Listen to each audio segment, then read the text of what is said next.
Hey, my name is Antoine Edmond. Everybody call me AJ. I'm a sophomore at Philander Smith University, and this is my ethical dilemma for my final in Rev class for ethics and society. So, my ethical dilemma is: let's say your mother is sick. She don't have time. She don't have much time to live, and she's been in the hospital for years battling cancer. And the doctor asks you and the family if you like to pull the plug to end her suffering. And I felt that. I went through that at 18, 3 years ago. I went through hearing that question. What do you guys want to do? And I kind of felt a little, I don't want to say disrespected, but I felt some type of way being asked that about my mom, because it's like, I'm 18, like, I feel like I don't have much, like, I don't have anything, I don't have a cushion. Like, that was my cushion, that was my legit rock. So I'm like, what you mean, like, pull the plug? Like, I'm not finna, I felt like I'm killing my mom. Like, I'm not trying to kill my mama, like, but that's my ethical dilemma. And I went to some websites to pretty much see what other people went through hearing that question and how they felt. I went to a website where there's a woman, her name was Dina Swartz. She actually went through the same thing, and her article is called "Pulling the Plug on My Mother." So one of the things that she talked about was autonomy, and that's basically respecting the patient's wishes. So, before my mom passed, she told me and my sister that she wants to live. Now, I had just turned 18, literally like 8 days after my 18th birthday, she passed away. But 4 days after that, we saw her. So, no, 6 days. 6 days after that, we saw her. So I had just turned 18. And she told me and my sister, like, I want to live. She said, I want to see y'all graduate. I want to see y'all, because I didn't graduate before she passed. I want to see y'all graduate. I want to see y'all go have kids on your own. I want to see y'all careers. And she said that. So I knew my mom wanted to live more than anything. So then she talked about beneficence. And basically that's just acting in the person's best interest. Like, what does the patient want to do?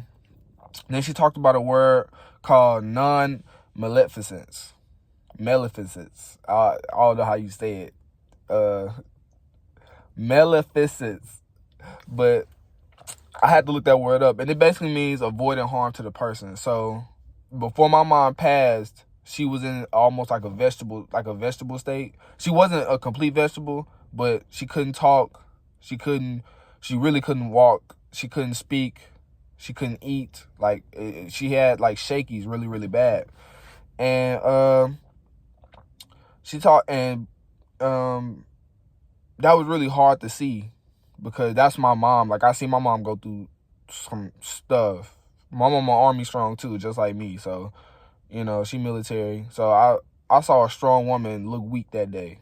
And, it was really like, wow, like, she was throwing up everywhere. We had like a little tube to suck it up, pause. And yeah, but like, she was just in a bad state. And seeing that kind of was like, wow, I don't want her to suffer, but I want her to live. So, and then another thing she talked about was justice. You know what I'm saying? Considering the fair and allocation of medical resource and the impact of others. I just read that. But yeah, that's another thing that she talked about. And then it kind of made me realize, like, what if you don't know? You know what I'm saying? Like, what if you don't know what to do? Why do doctors have to ask you that question? And I went to this other website to answer the question I just asked, and it's a website where it's called American Journal of Medicine, and it was an article by Joseph S. Albert, and he talked about consent. You know, the decision usually falls to the next of kin. So for me, it fell to my sister, my older sister, and me, but it was mostly my older sister who had to make the decision. But she chose to keep her alive, but it eventually went left. But he also talked about state laws. So it's a law, and different states have different reasons, but in Arkansas, they have to ask you that. They have to ask you whether, you know what I'm saying, if you like to pull the plug or not. And medical standards, doctors, they got to follow that medical standard and protocol. That's their policy. And if it's in their policy to ask the question, then they have to ask the question. I think one thing that is deep into the black community is church. Churches everywhere. I grew up in a church. Literally, every black community has a church somewhere you can go to. You can walk to a church. It's a church close by. So one thing my mom always preached was to have faith. Like, have deep faith. And right before she passed, she actually wrote a note. It was shaky, but she wrote a note. And it said on the note to have faith. And I kind of stick with that now throughout my daily life. I really should have used that to end this. I don't know why I said that like that. But, yeah, like, I feel like in the black community, it's very, very, very crucial for you to have faith and believe that, okay, everything's going to be all right. Everything happens for a reason. You know, he may not come when you want it, but he'll be right on time. Like, if I can sit here and say if my mom didn't pass, some stuff wouldn't have happened for me. And that's another thing with pulling the plug is it puts a lot of people in emotional and financial problems, because you on life support. They're charging, but it's just like, why, if they're suffering, not gonna have a lot of time, and why put them through that? And then you're putting yourself, you're the doctor's reaching in your pockets. I'm not gonna lie, hospital bills are expensive, but that's another reason why I feel like that question is just, it's such a harsh question, but it's such a needed question. And I'm not against the question. I think the question is very necessary, but that's my ethical dilemma.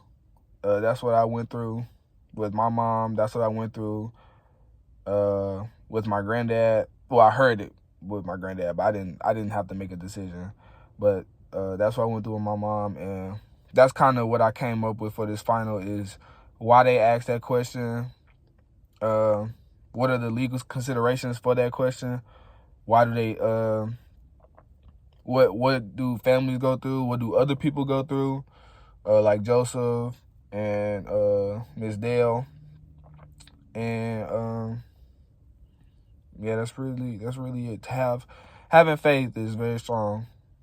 Very strong. That's a motto for me. Have faith. So, yeah, that's pretty much my ethical dilemma. Thank you for your time, and see you next semester.